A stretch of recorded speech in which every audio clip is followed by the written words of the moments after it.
Welcome to Business Coaching Secrets with Karl Bryan. If you want to attract new high-end coaching clients, fill live events, and build a wildly profitable coaching practice where business owners pay, stay, and refer, you've come to the right place. In this podcast, Karl provides his keys to the kingdom for finding and signing high-paying clients and building the coaching business of your dreams. Here we go.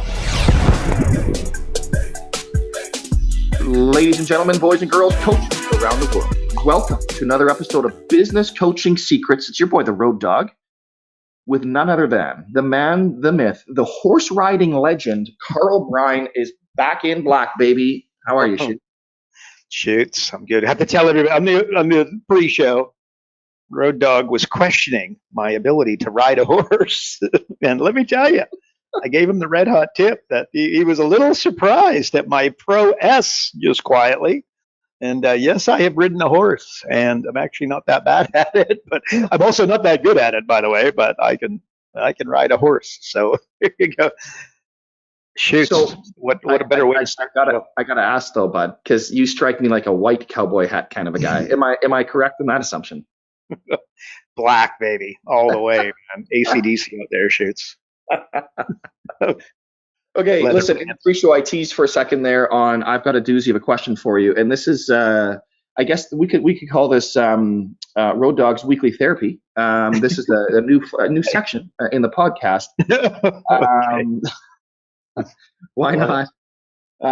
So one of the things, Karl, that I know that I have struggled with a lot over the years, and I wanted to get your thought on this. And I'm like, do I just call KB one-on-one on this? No, I think there's other people that probably have a similar belief, and I think that this will add some value. So I'm going to throw it out there. And the question that I have is, one of the biggest challenges that typically I've had in the past, and still I guess at times now, is the exchange and the ask for money in terms of the value that I believe that I'm delivering. It's this mindset of I need to have at least a 10x sort of delivery and fulfillment in order for me to almost be, and here's the self-limiting belief, worthy of receiving that cash. Yep. Is that something that you see frequently, I guess? And then if so, how do you overcome and just be comfortable with the exchange? And I think it's more also, again, we talk about clients come, clients go. When clients leave, I always, you know how hard I take that. And I think I take that probably harder than most. I just wonder why I take that so hard, because all I want to do is make sure that I keep, I guess, as many people happy as I can. Yep. Okay. By the way, high five. And guys, a clap for our boy Road Dog for a little bit of vulnerability here, because again, it's power, folks. Vulnerability is, it's a superpower, not the opposite. Okay. So first of all, a number of things here, Shoots, and I just love it. Like identity, right? Boom. Are you seeing yourself as that multi-million-dollar coach? In fact, we said it in the opening. Des opened up. Des, he was talking about, he did a series of trainings. I think is how he referred to it, and he just said, in order to become the $30,000 to $40,000 coach, in order to get to $30,000 to $40,000 of revenue, I have to become the $30,000 to $40,000 coach in my head. And by the way, I'm paraphrasing Des. That's not exactly what he said, but it's kind of what he said. And what if I were to take that statement and give it a word? It's identity, right? So before you decide, you got to decide who you are, right? Before you decide what you deliver, like who am I, and what's the, what is the deliverable? Like do some really, really quick math, and if you help somebody make, just hypothetically, $2,000 a month extra in profit. Okay, clear profit. That would be 24 grand a year. First of all, it's not that exciting, but if you help them get an extra $2,000 a month, 24 grand a year, what does that do to the valuation of their company? What does that do to their ability to hire a salesperson, for them to hire a personal assistant, for them to hire an executive of some description? You know what I mean? Like, so it's not just that, you know what I mean? It's, and $24,000, we'll assume that's incredibly easy to do, right? As you got, like, if you've ever seen anything to do with the software, you know that we've got Jumpstart 12. You go to 12 specific areas and give each a 3% bump. Not a 20% bump, not a 50% bump, a 3% bump, but in all 12 areas, you get this compounding effect. And if you've ever heard the statement, you know, that compounding is the eighth wonder of the world. I believe it's Einstein that said that. And there's a debate whether or not he did, but let's assume that he did. Let's assume that it's the eighth wonder of the world, which I will agree with that. You get the same bump. Like when you go to the 12 areas of the Jumpstart 12, you get the same thing. So you're not going to go and help somebody with a 3% bump in 12 areas of their company and then only make them $24,000 of profit per year, assuming you follow through, they follow through, everybody follows through. Okay, so if that's the case, $2,000, 24 grand a month becomes chump change in terms of, what you're earning and compared to what you're bringing to the table. That again comes back one step, identity. Like, who are you? What are you? What's the level that you are willing to go, with your clients to make sure that they do get the bump, that they do get the freedom? Because remember, the clients contact you or they buy advertising. Why? And I've said this a few times over the last few weeks, so excuse me, but I believe that it is so powerful. They buy ads. Why? To get leads. They want leads so they can get clients. They want clients so they can get revenue. They want revenue so they can get profit. They want profit so they can get cash. Profits and cash are not the same thing, by the way. Most people think, profits and cash, not the same, but profits to get cash, and cash, why? To get freedom. They buy advertising to get freedom, and then I will ask you, when they go to the radio station, to the online directory, to the digital marketer, what have you, and they buy the advertising, do they get the freedom? And I'm going to challenge that wildly, and I'm thinking you agree that the answer is very, very, very seldom. Right? So again, they're buying the wrong thing to get what they don't even realize they're trying to buy. And Road Dog, you've been doing this for a long time, and not only been doing this for a long time, but you also come from the financial services world. So again, you get numbers, you get math, you get that accounting world kind of a little bit organically versus the others. So you're not getting paid for what the big one, and what I'm about to say, everybody's heard it before. Road Dog, you've heard it before. Road Dog, you probably said this, and I most certainly have at different times on the podcast. And that is that you don't get paid for the hour that you show up for the client. You get paid for the 10 years that you developed your skills and your talents and your knowledge with things like what I just said, where they buy advertising to get the freedom. The average chiropractor couldn't even, you got to repeat it 10 times for it to sink, for it to land, right? So you're getting paid for the 10 years, not for the hour where you're showing up. Well, is your 10 years worth $2,000 a month, 24 grand a year? And I dare say yes. And by the way, the exciting thing is that you get 20 clients at $2,000 a month, and you got a $480,000 a year company, $500,000 with 50 to 80% margins. Show me another industry where you can do that. Good news. I want your identity to be not only a successful entrepreneur, but a highly profitable entrepreneur that maximizes his time and is, incredibly efficient with, his career and what he's doing. So that why? So you can spend more time with your family, or you can spend more time thinking about what you're going to do with other clients or this client, etc., as opposed to being in the trenches, one-to-ones. You're going to continue to build those skills, identity. So, Shoots, how am I doing? Helping? Yeah, I love it. It is all identity for sure. And I think it's just sometimes you lose sight of that. And then sometimes you obviously question the value that you deliver. And it's interesting because I literally had a client go from, I can't believe you're delivering all of this for this price point, to what did I get for all that? And I'm like, oh, wow, really? That was an interesting pivot, which was fascinating to me because it's just, I think it's a lack of education, which I took that as, I guess, constructive feedback for myself to ensure that my prospects and clients understand the value of what they're being delivered and the actual dollars that would be attached to that. Because sometimes when you're dealing, the problem is when you're dealing with especially newer entrepreneurs who are a freaking nightmare, they want everything for free, but yet, it's just they don't understand the value of things because they're too inexperienced to understand them. Does that make sense? That, buddy, yes, yes, and yes. And that's why you do what you do, because that individual you just described is literally not educated. Look, if you got a homeless guy and you got a guy in the back of a limo who they'll assume is a multimillionaire, they pass one another. The gap between the two is education, applied education. That's it. And you show me a $10 million company, a $1 million company, I'll show you education as the gap. Right? They'll show you a business failing and a business doing 7 figures and growing. I'm going to show you education as the gap. That's what you do, man. The guy, he doesn't. And by the way, so what, like trial and error is a horrible strategy, right? So again, it's like you can read a book, like what does Tony Robbins call it? Turning decades into days. Like I read the Elon Musk book for like the 3rd time.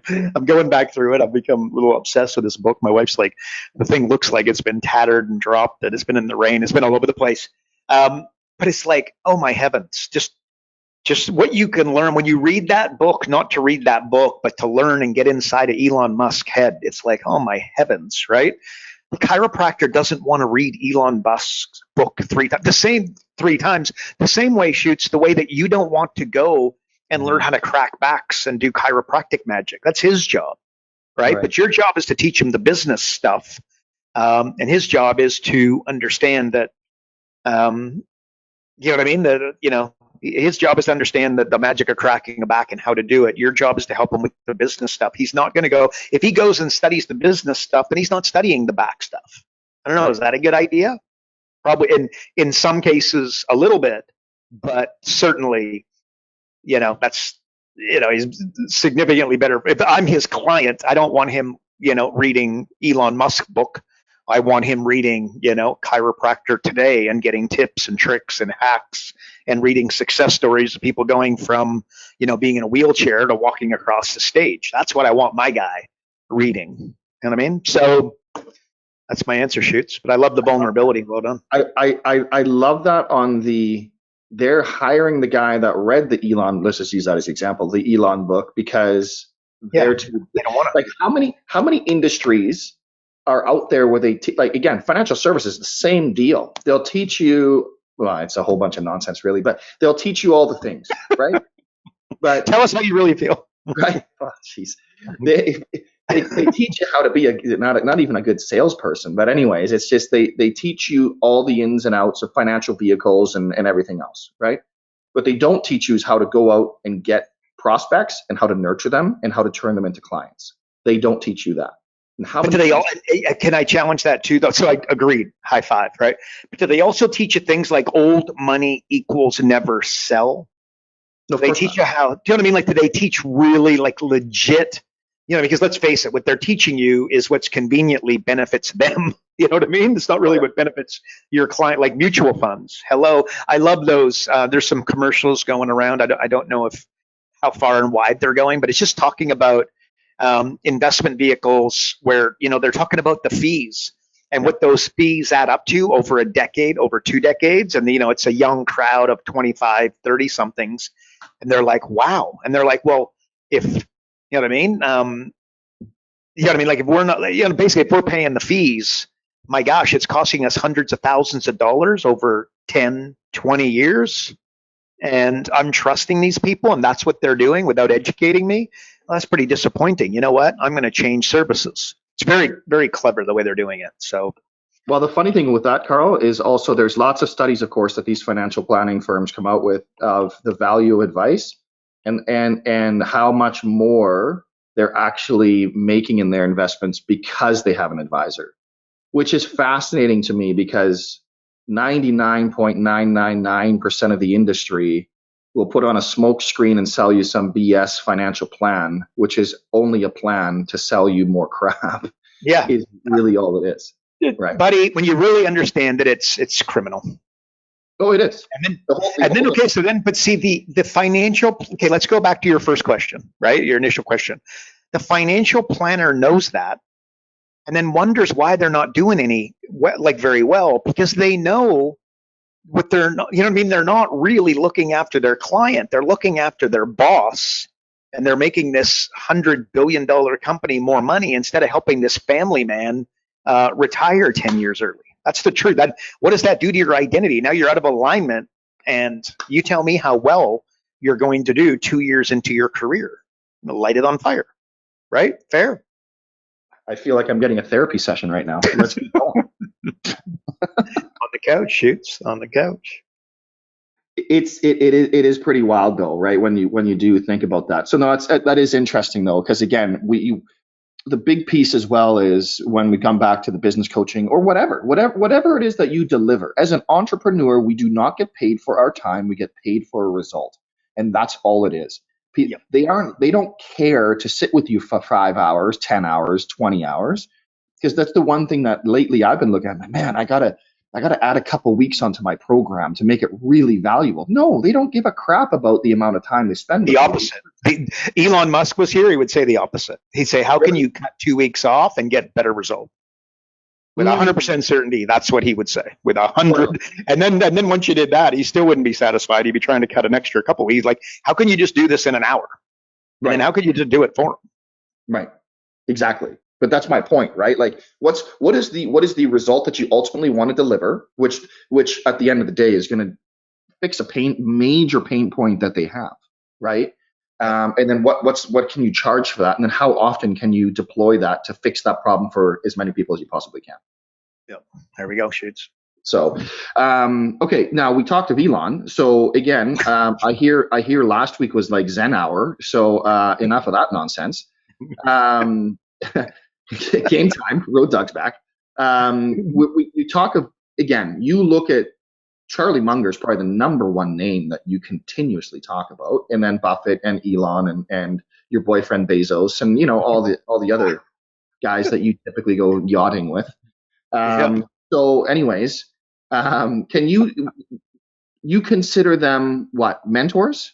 Or, because really at the end of the day, my question here is, explain to me the difference between hiring a coach and a mentor. Nice. That's a good question. Okay, so a coach. Okay, how am I going to answer this? A coach sits down with a business owner and says, "What do you want?" And then they answer. Okay, and what does the coach say? And then what does the mentor say? The coach says, "Great, let's make a plan." The mentor, and think of what I just said with Elon Musk a minute ago. A mentor says, like you say, he says, "What do you want?" The person answers, and then the mentor says, "Is that all?" Right? Like bigger, again, Bezos, look at what he's accomplished. Steve Jobs, look what he's accomplished. And by the way, I'm going like mentor. A mentor does not need to be somebody out of a book or, somebody who you don't have access to, right? But that said, that's the really, really, really good news is that there's all, like I read the Elon Musk a third time kind of scooting through.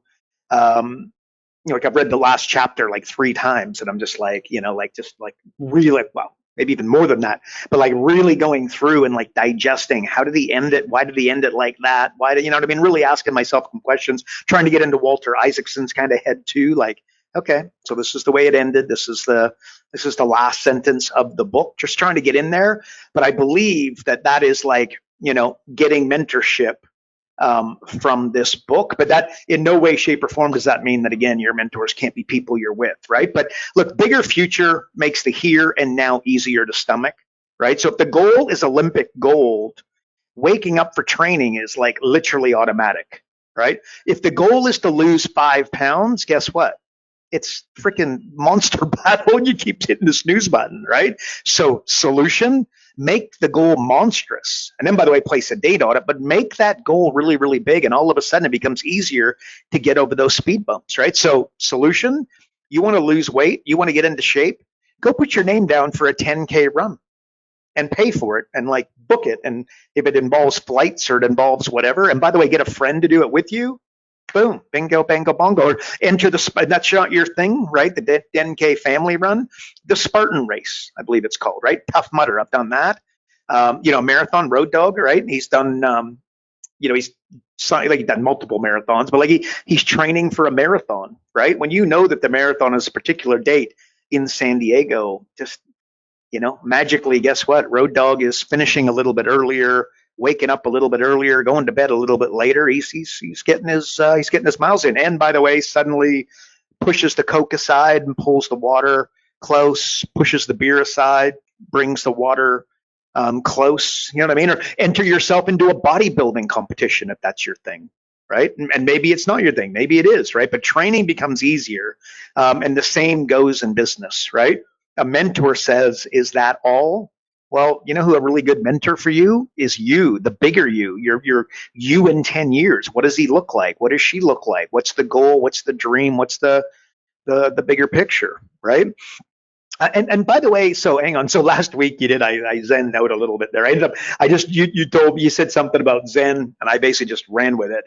And for the entire hour or whatever it was, 30, 45 minutes, waffled on about Zen. But so maybe the Zen is operating a business without you actively involved. Maybe that's your Zen. Maybe it's hiring that staff member. Maybe it's letting that staff, those staff members go. So you've got a nice, easy, deliverable, very few moving parts because you've already made some dough, or you have a young family and your goal is profitability and time, as opposed to this massive, $10 million business and all these staff, right?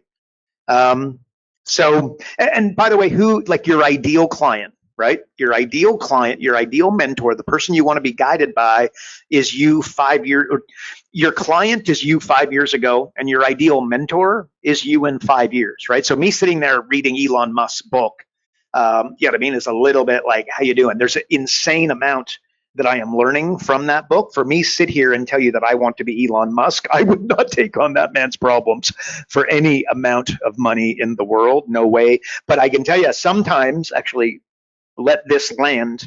A mentor is often somebody who shows you what not to do, right? Like I watch Arnold Schwarzenegger, a thing on Netflix. It's like three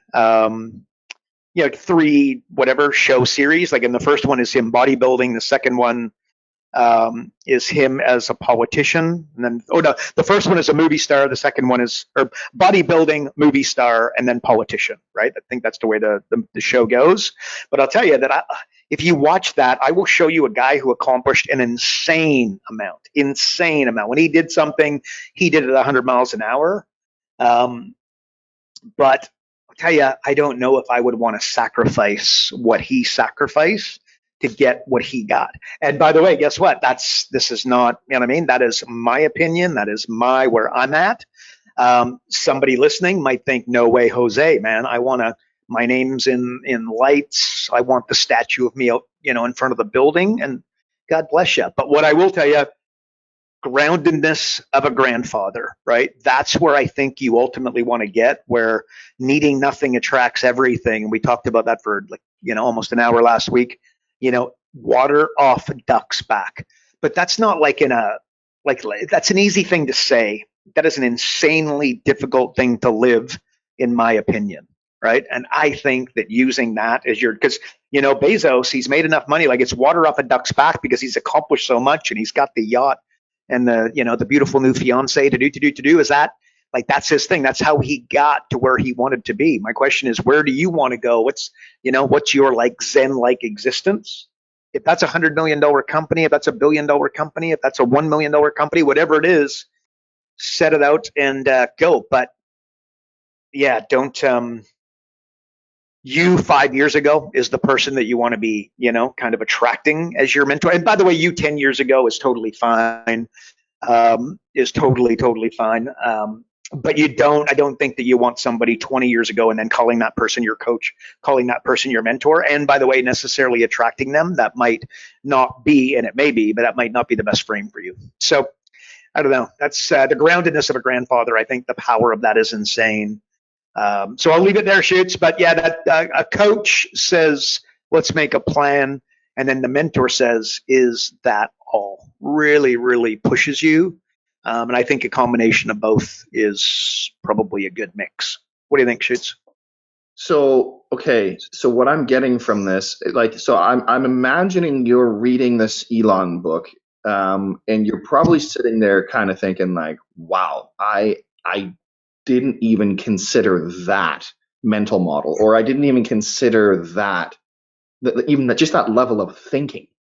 So my Yeah. question to you is, what do you think is something that you look at and kind of go, if more coaches and consultants, like, what are they not thinking about that they should be thinking about? Like, what is there anything that comes to mind when I say that, if that makes sense? Um,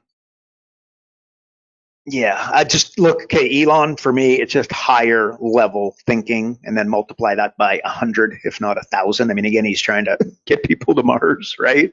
Like 0 to 1, right? Peter Thiel, another fantastic book. I can't recommend highly enough. Like the world doesn't need another florist shop. It doesn't need another phone case. I don't know that it needs another personal trainer. Right. So what he will say is the next Zuckerberg won't start a social networking site. The next Larry Page is not going to start a search engine. The next Steve Jobs is not going to start a computer company. They're going to identify a problem and then they're going to solve it. Right. And by the way, when I'm sitting down with an ideal client, again, I want to be like, I'm speaking to somebody. I want to understand like what problems are you. I sat down with a young guy just like a few days ago, this weekend, who I'm mentoring a little bit, like loosely. Just love the kid. He's 18 years old. To do. Sat down with him, and we spent about an hour together. And I was just like, what's an exam? What's a problem that you'd like to solve? What's a problem? And then of course he got no idea. He's 18 years old, right? But then I'm like, what problems do you have? You know what I mean? We kind of go, and I like, look, that's something you could solve. That's something you could solve. That's something you could solve. Um, okay, translation. I'm sitting with a chiropractor, a dentist, a butcher, a baker, a candlestick maker. One of the things I'm doing, like I'm getting inside their head and just going like, what sort of challenges do you see with the dental industry? Like if you were in charge of it, what would you do? It's higher level education. It's more like fiduciary, like in financial services, it's fiduciary responsibility, right? The problem with the financial planner is they got exactly zero financial fiduciary responsibility, right? So it's like a business broker versus an investment banker. A business broker, it's like the wild, wild west. They got nothing. They can just go to somebody and say, here are the financial statements, and they could be completely wrong. They could be from a different company, and they have no fiduciary responsibility, no certification, no license, nothing that could be taken away, right? Versus an investment banker, I mean, they've got a fiduciary responsibility to push your interests ahead of their own and anybody else's, right? So that would be an example of something, like that could be a problem that you see in the space. And it's like, well, look, I really want to get on board and I want to train business brokers. But one of the things that I'm going to do, and one of the things that I see is I see a path to get them certified, and I will get them certified, which will be attached to this. And I'm getting an approval by XYZ. And that's going to put, maybe not a, fiduciary responsibility, maybe not at the government level, but certainly from an integrity standpoint, that they can't just, go put financial statements in front of people that, are hodgepodge. Like that could be an example. So again, you want to build a company. Somebody comes to me and says, Karl, will this idea work? Is this a good idea? I'm just looking, show me the problem that you're solving. And then the bigger problem, the bigger the business. Like Elon Musk, he identifies huge problems and then solves them, right? The electric car, global internet, 70% of North America or something to that effect don't have internet access.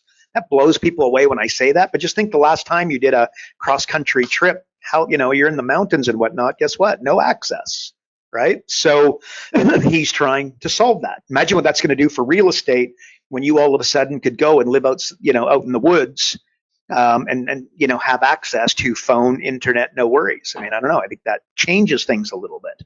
And then rocket ships, and he's competing with NASA, and he's not winning. He put them in a sleeper hold, right? And then Twitter, free speech, whether he's doing a good job, he's doing a bad job, you love him, you hate him.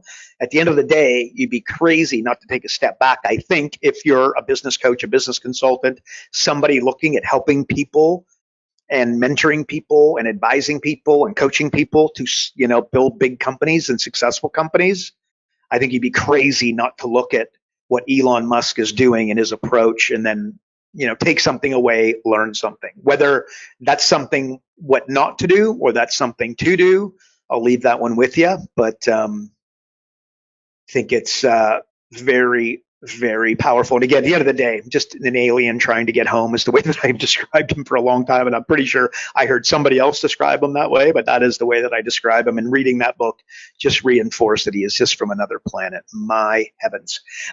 Okay, so that's, again, maybe high level. One of the things, okay, so you mentioned a chiropractor, right?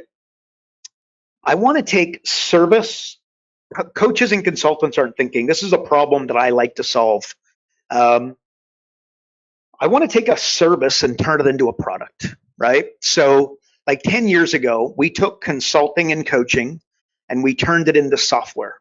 Okay, see the way, so we took a soft service like coaching and consulting, turned it into hardware, which I'll call hard, right? Soft into hard.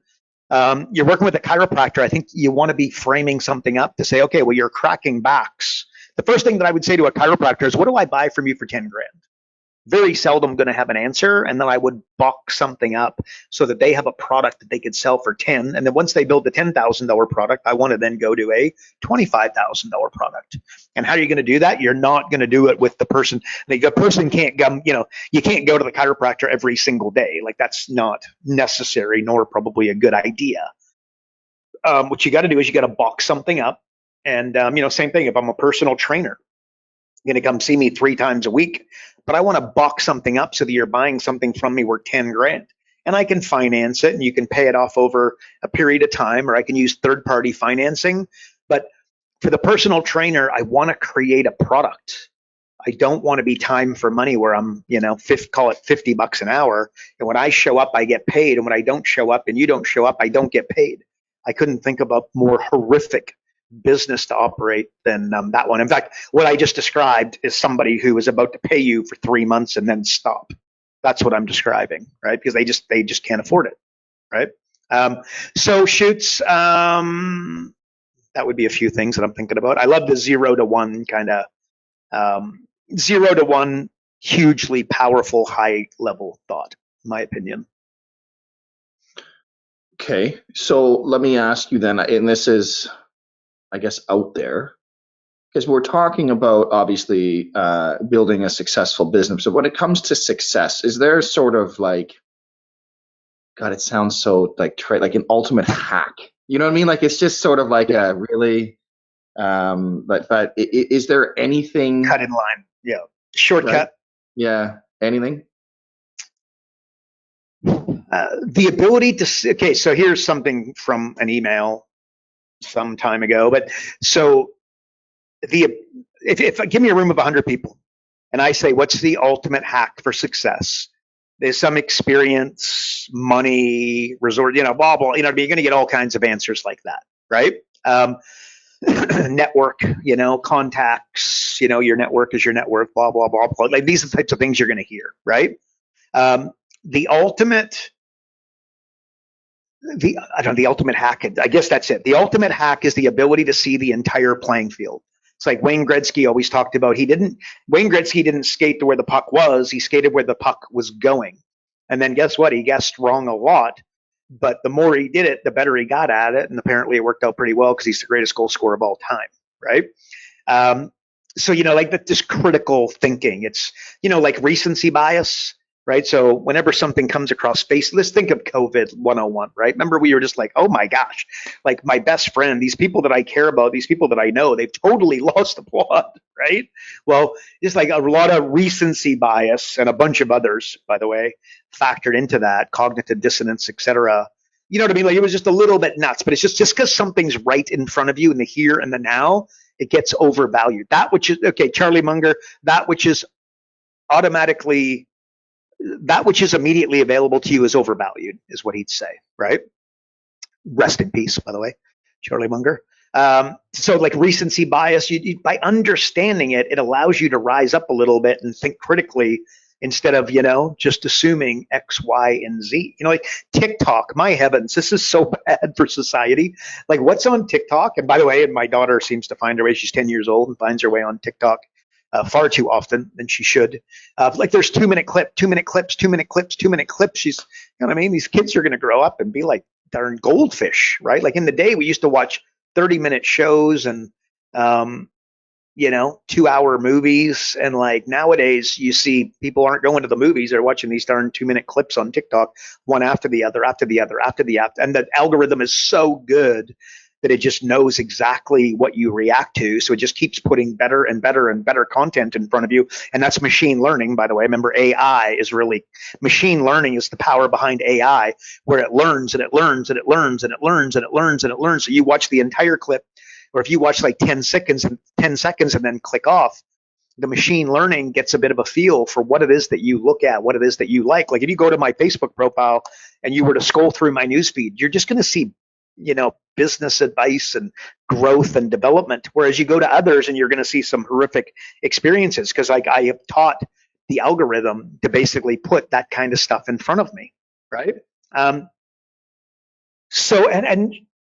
Ultimate, again, and this one, the ultimate hack, I don't know. So the entire playing field, I think that's super duper important, that I'd put that up there as, this is the one that I would want in my corner. The other one though, this is a little bit different, but the ultimate hack is not a strategy or a tactic. It's a level of thinking, right? So again, Elon Musk is thinking not in billions, but hundreds of billions, but just thinking in billions instead of millions, right? Thinking in products over services, like I said a minute ago, right? Like again, I'm looking at something and I'm not interested. I had a Facebook conversation with a very good buddy of mine who's a high level digital marketer to do. One of the things I asked him, I said, what's your methodology? Right. And then he was like, we went back and forth a little bit, but I think that in that he realized, okay, so I'm like, yeah, I get it. But I'm not looking to create something that is 100% right 100% of the time. I don't think that's, what I mean? That's going to be too difficult. We're never going to get started. We're never going to get complete. I want to build something that's 80% as good as what you normally do, but can be deployed with ridiculous consistency. Right? Like one of the things when we built software, I remember, Jay Abraham, who's, if you don't know who that is, the OG of consulting coaching, right? Just an undeniable that he is a genius. But I think if you go out there and you try to find a product that Jay Abraham has built, I think that you will struggle by way of, you're going to find a small niched product, but you're never going to find the Jay Abraham 101 of how to grow a business. In fact, well, that debatably could be the Mr. X book. But by the way, Jay Abraham didn't make it, right? He didn't write the book. Somebody took all of his concepts and turned it into something that is 80% complete, instead of trying to capture his unbelievable genius in each, which is just impossible. So if you're building a product over a service, I think you accept that you're going to build. Remember so as I'm saying that, I'm not saying, okay, we only need to build a product that's 80% good as compared to the other. Here's what I'm saying. Is the average business owner, have they written down their goals? I think you know the answer. No. Do they understand 80-20? Well, they'll tell you they will, but show me their 80-20 and they'll be challenged. So they don't have that.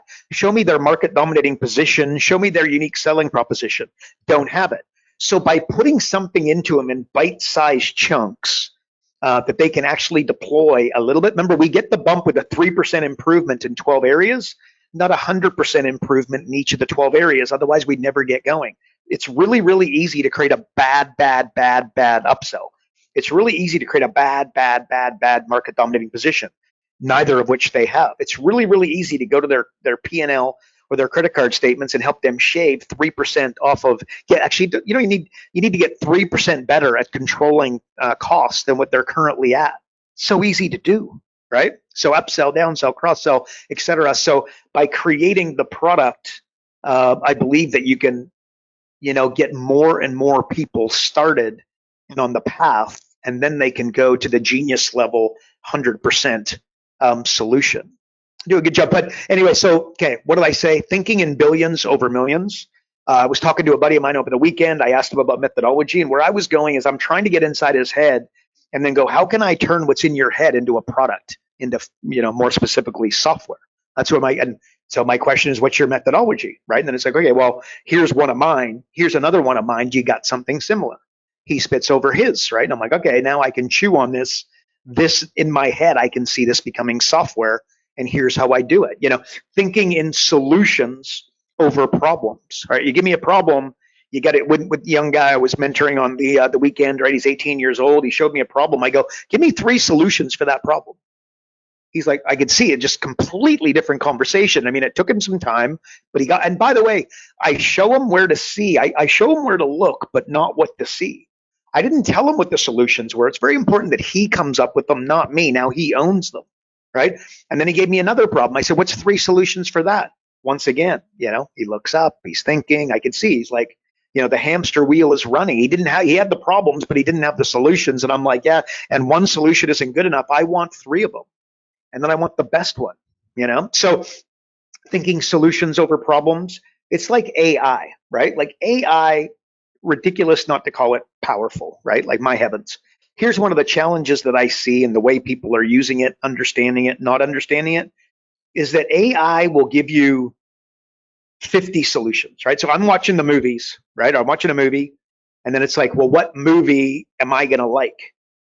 I don't want 50 options because that's the paradox of choice, right? That's why dating doesn't work anymore, or dating is completely sideways. Paradox of choice. You go on a date and the girl comes home and she's got 13 new messages from different guys.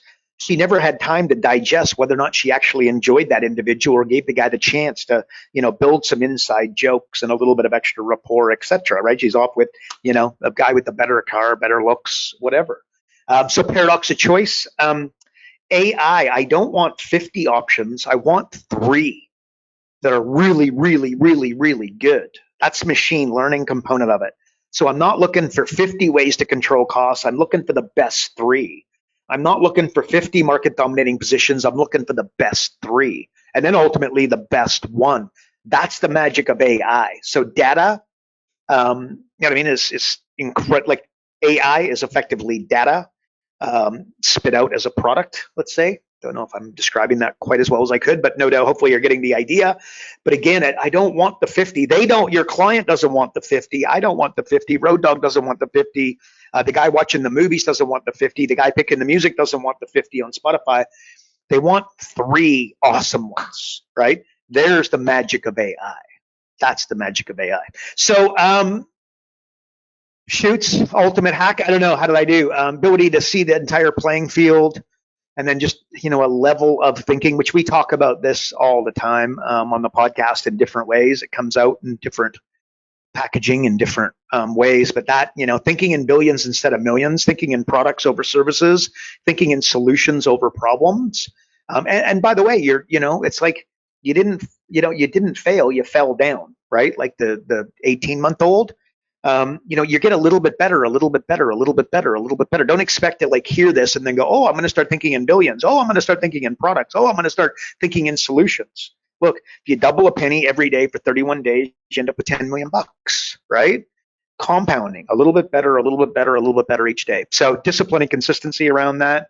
And maybe actually that's maybe a third. Ultimate hack, it is not talent. The guy with talent gets beat in the major leagues by the guy with discipline and consistency. And yes, there are anomalies without question, but discipline and consistency over the long haul, 80-20 maybe, 80% of the time wins, and I would want that in my favor. If I was going into business or I was trying to build my multiple 6-figure coaching business, consistency and discipline. There you go, Shoots. That's my answer. What do you think? Okay, so I'm gonna follow that up with one question to you. And that is, You say that the guy with discipline and consistency wins 99.999% of the time. If you are a brand new business coach, what are the 3 daily disciplines that you would commit to ensure success? Nice. Number 1, build my network. Right? You got to reach out. You got to get it. They say, it's not what you know, it's who you know. But actually, that's not true. It's who knows you. Okay. So number 1 is I'd be building my network on a daily basis. Number 2, I would be strengthening my identity. I'd go to my identity where we started, right? And the way that I would do that is instead of it's not about lead generation, it's about fulfillment, right? If you introduce me to a business coach with a lack of leads, I'll introduce you to a business coach with a lack of confidence, right? So number two is I would pick an industry, and this is part of our training if you're working with us, right? But I would pick an industry, and let's call that a restaurant, and then I would write down 50 ways that I'm going to help a restaurant. And then magically, when you do that and you really own it and you really love it, and it's your list, not mine, not Road Dog's, and not somebody else's, it's your list of ways that you're going to help a restaurant, you're not going to be able to contain yourself with excitement to get in front of an accountant to introduce you to a restaurant so you can deploy this, right? So number one is building my network. Number two is building my ability to deliver.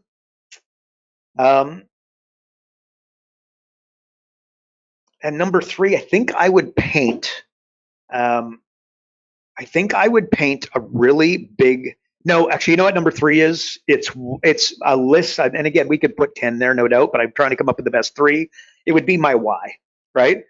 Everybody, oh, I want to make $1 million. Oh, I want to get 10 grand a month. Oh, I want to help my clients. Do you know what I mean? Like why, right? Like for me, anybody who knows me, right, and has sat down over a beer and we've had a real conversation, like my story is I was like, I am the poster boy of entrepreneurial family goes sideways.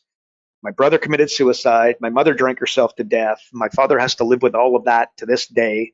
I have to live with not, you know what I mean, all of that's involved in it. And then the family split up, and you can imagine little silos and little, blah, blah, blah. And do you know what I mean? So like, I know what it looks like when the business fails. And I was the kid watching it all happening in a roundabout way. And then, my brother and his journey, etc. So like my why is so ingrained in me that, you know what I mean? Like, again, I don't need an alarm clock, and I haven't needed an alarm clock for 2 decades. Because I really, really, really, really want to help the chiropractor, the dentist, the butcher, the baker, the candlestick maker. So it's like when I did a fast, right? Again, I'm going to do a 3-4 day fast. Instead of like making a plan, I wrote down reasons why I wanted to follow through. And then when I felt like a chocolate bar, instead of going to my plan, I went to my reasons why. Bingo, bango, bongo. So the reasons why, and in fact, I spoke to a coach early this morning. Shout out to Toby, if he's listening. But basically, he was just talking about, look, he owns a successful security company. He's doing some crazy hours. He wants to spend time with his family. And this is a successful guy who's exited multiple companies, by the way. But he's got, he's got this company, and it's, a bit of a snowball started rolling down the hill. He's there. And he is just hell-bent on creating a dynamic where he gets freedom back. Because he felt, I think, this is me putting words into his mouth, but this is kind of what he said. Paraphrasing is that he's lost a little bit of freedom. He's tied to this particular location. He's tied to this particular business. He's tied to these staff members, and that's no longer okay for him. And he wants that freedom that we talked about. Because remember, they buy the ad to get leads, to get clients, to get revenue, to get profit, to get cash, so they can have freedom. But they don't realize they're buying leads to get the freedom, and the chiropractor is never going to connect those dots the way that I just did, right? So, Shoots, that's my answer. What do you think? I love you agree? It's just so fascinating, because it's just that the fact that you sit there and you're like, I'm not going to my list of like my plan, the list of what I know what it needs to do. Like, it's just, I'm going to my list of why. Like, it's very contradictory to what 99% of the industry would tell you to do. That's why the chiropractor pays you the money, because you listen to stuff like this. Or by the way, and Shoots, let's face it, I could say that to you, but the fact that you just repeated it back, we know that it landed, right? And somebody listening, they heard it, but it's water. They missed it. And that's okay, because maybe they're earlier in their journey, or they're further along in their journey, or they got too much chaos right now to be able to allow something like that to land, or maybe they got something else ripping through their head, which is fine. But you know what I mean? Like, the student is ready, the teacher will appear. All of this, it landed, right? And so I challenge anybody listening to go and literally do it, but do it in like a meaningful way. Like, don't write what you think. Don't write what, you know what I mean? You think your wife wants to read, your husband wants to read, your kids wants to read, the client wants to read. Like, I want to, read what, you know what I mean? The real, whys. So yeah, Shoots, I love it. But I hope it lands for some others because incredible. And does that mean that you shouldn't have the plan? Like again, don't execute on ideas, execute on plans, right? Does that mean you don't have a plan? No, remember, every diet works until 7:30. Right? Easy peasy. So if you want to follow through on your fast, follow through on your diet, make it past 7:30. What are you going to do when you crack? And going to your reasons, like that works incredibly well for me, and I bet it will for you, and I definitely bet it will for Road Dog, or it does work for Road Dog. But maybe it's going to be something a little bit different for you. Maybe you got to go and to jump into bed with your daughter and cuddle her a little bit, and just like maybe that's going to be the thing that's going to get you past 7:30. You know what I mean? Maybe you got to go donate time at the cancer ward. Maybe you got to donate time at the hospital, or maybe go, I don't know, do a walkthrough in the heart attack section. I don't think they do tours. But you know what I mean? Like call a buddy or revisit. I've got buddies who have died of heart attacks. I got 2 guys in the last very short period of time that died on hockey rinks from heart attacks, right? Well, revisit that a little bit. Yeah, shoots. I agree. There's incredible power in that, but there's power in that for you, and then somebody else, it might be something just a little bit different, and that's okay. Find it and deploy on it. That's my take. So before I go to my standard sign off, I want to add I'm adding sections to the podcast, bro. This is all happening right now.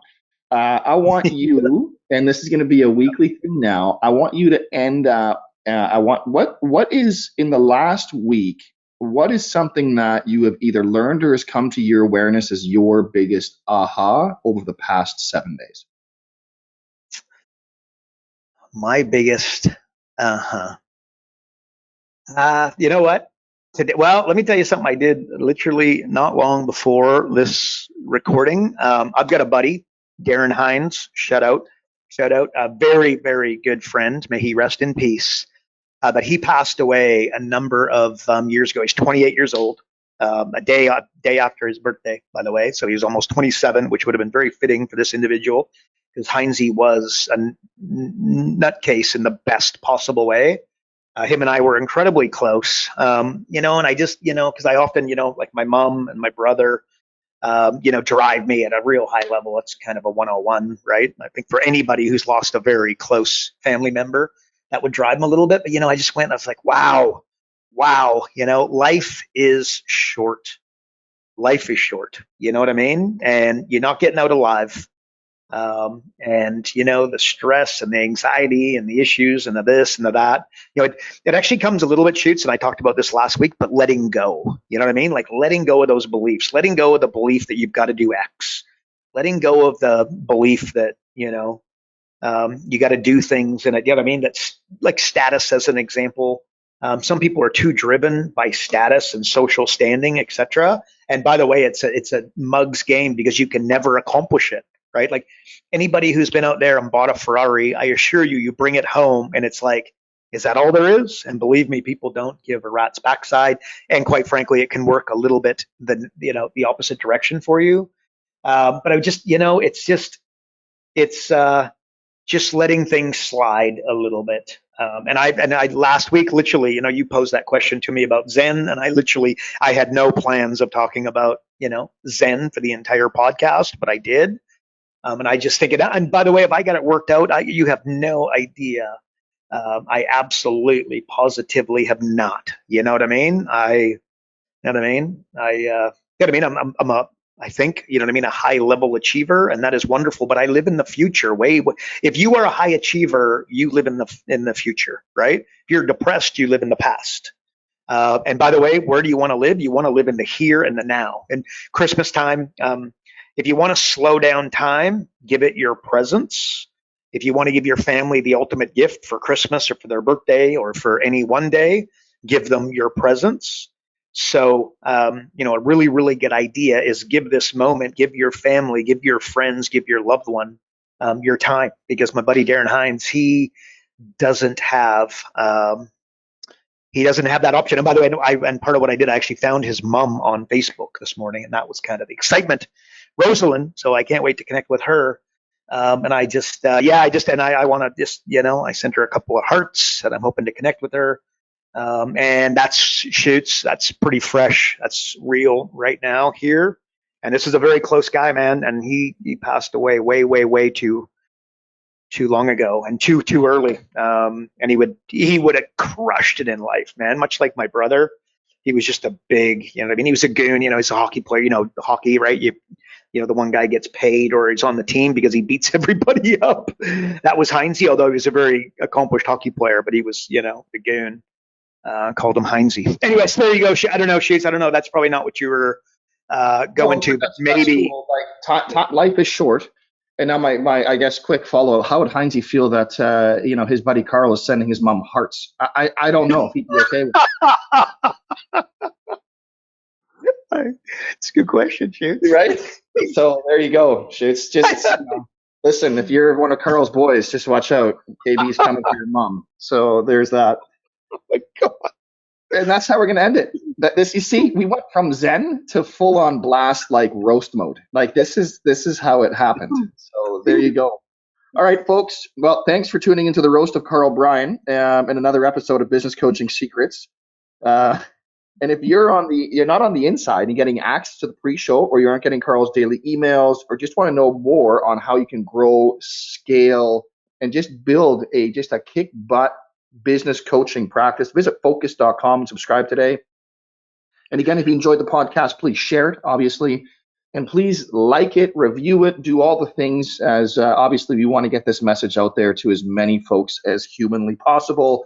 And that is it for another week. We will see you in the next episode. And remember, folks, progress equals happiness. Take care, everybody. Karl Bryan built Profit Acceleration Software 2.0 to train business coaches how to find any small business owner more than $100,000 in 45 minutes without them spending an extra dollar on marketing or advertising.